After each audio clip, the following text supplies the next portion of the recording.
Oi, gente. Segunda-feira, 11 de novembro de 2024. Que privilégio! Nosso encontro marcado aqui pelo canal da Aprova está no ar.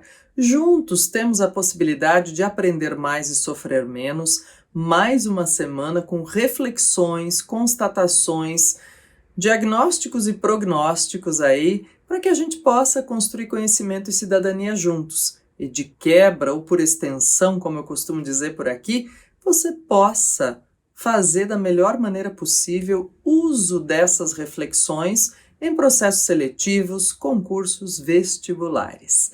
E olha só, se ainda não se inscreveu e ativou as notificações, faça isso, porque toda semana há conteúdos fresquinhos, quentinhos aqui postados para você, feitos também elaborados de maneira muito didática, pessoal. Assim como acontece com os nossos encontros na segunda-feira. E vamos juntos, então, para o nosso sumário da semana, sempre lembrando que é super democrático. Se você não viu ou não vê nesta semana o nosso encontro, pode acessar em outro momento, porque ele é feito justamente para que você tenha informação suficiente no recorte atemporal sobre o fato, ou os fatos tratados aqui, né? Então vamos para o nosso sumário? Olha, vamos falar de inteligência artificial. Um recorte, uma aplicação, ainda uma vez, e sempre, né, pessoal, que houver necessidade ou informações novas, vamos fazer reflexões por aqui. Vamos falar também de proclamação da República, gente, afinal de contas, na próxima sexta-feira é feriado, justamente por conta dessa data. Vamos conversar sobre a COP29, que começa hoje e deve se estender até dia 22, e sobre eleições americanas. Vamos juntos? Bastante coisa para a gente fazer referência aí, né? Primeiro de tudo, gente, vamos conversar sobre uma fonte. Vamos conversar sobre isso. Vou te perguntar. Muito bem. Você conhece a história de um monumento, uma fonte construída na Turquia, que data do século XV e foi feita com base em histórias contadas sobre a construção cultural do povo e tudo isso, e que nos anos 2000 mobilizou muita gente, muitas doações internacionais para que fosse restaurada? Você conhece essa história? De repente você vai me dizer, olha, Cleusa, não sou especialista em informações em história da Turquia e, portanto, não sei dizer. Mas eu vou te contar, é uma história falsa, gente, criada por inteligência artificial e postada como se fosse verdadeira, com fontes, com imagens, tudo, na Wikipédia. Bom, o que acontece? Por que eu estou mobilizando isso, gente? Porque a própria Wikipédia, que foi criada lá em 2001, como esse grande arcabouço, gente, para, vamos dizer assim, trazer uma enciclopédia viva, né, de informações mundiais, colaborativa. Então, as pessoas podem voluntariamente postar e editar informações em tempo real, né? Uma necessidade oriunda aí desses tempos de informação circulante o tempo todo. Olha, diz assim, há uma preocupação agora em tornar limpas essas informações de inteligência artificial. Diz, como assim limpar essas informações? Porque, olha, pode haver muita inserção, pessoal, feita justamente sem essa verificação de potencial história real ou de invenção, né? Olha, o que acontece aí? Diz, inclusive as orientações são de voluntários que fazem essa triagem, né, na Wikipédia. Diz, o que acontece é que em imagens de época, geralmente quando criadas por IA, vem muitas distorções nas mãos e nos pés das pessoas que estão nas imagens. Diz, isso fica mais fácil de perceber. Talvez não a olho nu ou numa primeira olhada, né, gente? Mas essas informações, por exemplo, quando vem essa história da fonte na Turquia e da mobilização para restauro e tudo isso, fica super difícil a gente imaginar ou a gente procurar saber que não é verdade, porque inclusive ela trazia referências. Então diz, a IA é capaz não só de criar informações, como criar referências que são inverídicas. Sabe, pessoal, outro ponto nesse quesito é que algumas personalidades, já há alguns dias, que são referência em determinados temas, disseram assim: olha só o que a inteligência artificial generativa criou, entrecruzando dados aqui, que não é verdade. Por exemplo, alguém que é super referência num tema, numa área, o que a inteligência artificial entendeu? Se essa pessoa é tão importante assim, então ela participou dessa situação aqui. E na verdade não, né? A pessoa até dizia: olha, eu adoraria ter participado, ter feito parte, mas não deu, não fui eu, então não estive lá. E a inteligência artificial fazia esse cruzamento. Então, é mais uma ideia, pessoal, mais uma sementinha para a gente considerar quando procura informações sobre qualquer coisa em qualquer tempo. Ao final da nossa conversa hoje, quero contemplar aqui uma dica, compartilhar uma informação sobre uma leitura importante a respeito desse tema e de outros também, tá bom? Então, inteligência artificial e Wikipedia, vamos ficar atentos a isso sempre, gente, né? Como tema de referência e como consulta desta grande enciclopédia. Vamos conversar um pouquinho, gente. Proclamação da República, assim como qualquer elemento, momento histórico, a gente tem várias convergências de informação e várias divergências também, né? Há historiadores que dizem que tudo foi feito de uma maneira mais ou menos pacífica, mas que foi um grande acordo. Outros dizem que não, que houve aí um levante de fato e que precisou ser contido com a negociação da proclamação da República. Bem, dito isso, gente, importante que a gente sempre consulte fontes confiáveis e teremos feriado na próxima sexta-feira, que é dia da proclamação da República. Um grande abraço para quem é de feriado e um grande abraço para quem também vai trabalhar neste dia, gente. Agora, olha só, diz, o que temos aí, o que tem de importância, né, em relação ao Brasil ter se tornado república? Os historiadores costumam separar aí, gente, nossa caminhada como república em pelo menos 4 grandes momentos republicanos, né?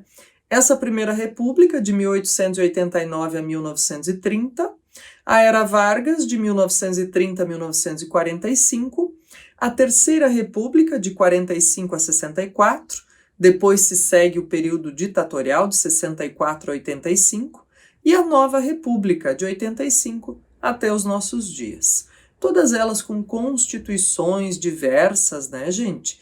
E com atendimentos ou abordagens diversos também, porque as sociedades mudam e a nossa não é diferente, né? Ela também não se cristaliza. Bem, o que é interessante perceber aí, pessoal? As mudanças de participação política ao longo dessas repúblicas diferentes. E eu já vou aproveitar para fazer a ponte, gente, pensando em república aqui, né, com a eleição norte-americana, que aconteceu na última semana.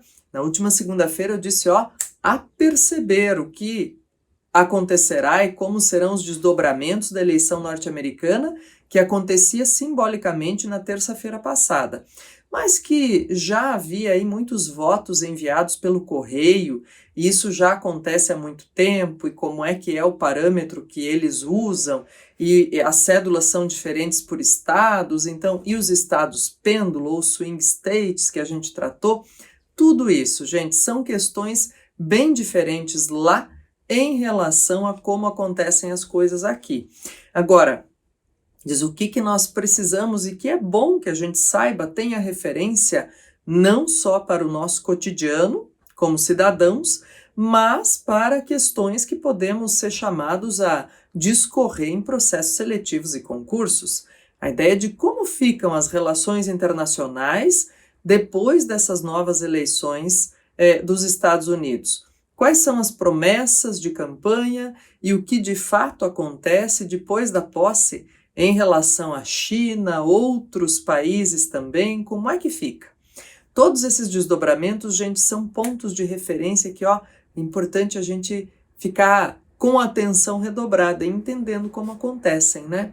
Quais são as projeções, quais são as possibilidades. E aí, dito isso, também trago agora para um entendimento contemporâneo, super contemporâneo, que é a COP29, acontecendo a partir de hoje, 11 de novembro, no Azerbaijão. Bom, o que temos aí, gente, de informações mais, vamos dizer assim, necessárias a respeito, né? Olha, deve se estender até dia 22, são 196 países participantes. Essa cúpula foi criada, pessoal, imagina, né? Ela se reúne desde 95, mas foi criada aqui na Eco 92, no Rio de Janeiro, em 1992, a primeira grande conferência dessa criação de uma cúpula para discutir e agir em relação ao meio ambiente, né? O que a gente tem de pontual aí, importantíssimo? Daqui a pouco, pessoal, ano que vem, o Acordo de Paris, que é de novembro de 2015, vai fazer 10 anos. E a grande marca estabelecida naquele acordo é de os países colaborarem, contribuírem para que se pudesse chegar a um aquecimento de apenas, um aumento, né, da temperatura média do planeta de apenas, a gente fala apenas, mas vamos dizer, as consequências podem ser já muito graves, mas que se chegasse a 1,5 grau, diz, olha, o problema é que em 10 anos, praticamente, as coisas não caminharam da maneira célere necessária para que isso fosse alcançado. E agora há uma urgência muito pontual em relação a quem vai financiar e como vai financiar essa ideia, pessoal, né? Então, provavelmente, vamos ficar super atentos aí ao longo dos dias, ao longo desses 11 dias, mas provavelmente o que mais vai se discutir é como financiar, quais são as estratégias, quem se responsabiliza, como se responsabiliza, quais são as necessidades mais prementes de troca, por exemplo, de produção de energia, né? Ou troca de combustíveis fósseis por outras fontes, o que acontece aí? Então é muita coisa interessante, pessoal, e que tem a ver com a nossa vida diretamente, né? Importante ficarmos atentos, cúpula acontecendo ao longo desses 11 dias. Lembrando que a próxima cúpula, a COP30, acontecerá aqui no Brasil. Agora, eu prometi que ia falar um pouquinho de uma referência, né, gente? Ó, tô trazendo aqui. O Infinito em um Junco. É uma dica valiosa, pessoal, porque, inclusive, a ideia do clássico, né? O que é um clássico, no fim de contas? É algo que a gente consegue fazer referência em qualquer tempo, porque aborda situações que podem acontecer em qualquer tempo. E este livro é um clássico trazendo o repertório clássico e fazendo análises, né, que tem a ver com situações que nós vivemos na contemporaneidade, mas trazendo muita informação e jeito de abordar que já estavam presentes, por exemplo, na Grécia, em Roma, em outras civilizações e como isso acontecia. Então, é daquelas leituras, pessoal, que nos torna melhores entendedores de diversos assuntos à nossa volta e que acontecem com a gente, viu? Então, olha o que diz aqui, por exemplo, né? Diz, ó, a invenção dos livros no mundo antigo. E eleito um dos melhores livros do ano pelo New York Times e ganhador do Prêmio Nacional de Ensaio, concedido pelo Ministério de Cultura da Espanha. Então, quer um repertório singular sobre pós-verdade e fake news? Tem aqui, referenciando Sêneca. Quer um repertório bacana sobre questões que têm a ver com comportamento? Tem aqui, referenciado por Tito Livio. E é super bem escrito, gente. Olha, então vale a pena. Estou deixando o link aí para você ler um pouquinho mais a respeito também e se sentir encorajado a incursionar nesse texto. Quero te desejar uma excelente semana, um excelente feriado para quem é de feriado, um excelente trabalho para quem também vai trabalhar no dia 15. Nos encontramos aqui na próxima segunda-feira. Grande abraço a você e até logo!